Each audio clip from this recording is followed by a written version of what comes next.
D நகரில் உள்ள அருள்மிகு ஸ்ரீ எல்லையம்மன் ஆலயத்தின் 17ஆம் ஆண்டு ஆடி மாத திருவிழாவை முன்னிட்டு இந்து முன்னணி சார்பில் சிறப்பு பூஜை மற்றும் அன்னதானம் வழங்கும் நிகழ்ச்சி நடைபெற்றது.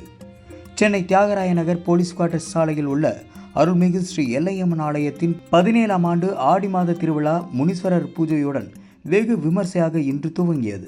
2 நாட்கள் நடைபெறும் இந்த திருவிழாவில் கடைசி நாளான ஞாயிற்றுக்கிழமை சிறப்பு அபிஷேகத்துடன் சக்தி கரக ஊர்வலம் வந்து மதியம் கூர்வார்த்தல் நிகழ்வும் இரவு கும்பம் கலைத்த நிகழ்ச்சியுடன் திருவிழா நிறைவடைகிறது.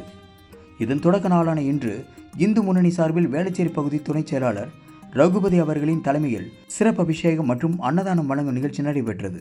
மேலும் இந்த நிகழ்ச்சியில் ஆலய நிர்வாகிகள் மற்றும் பொதுமக்கள் என ஏராளமானோர் கலந்து கொண்டனர்.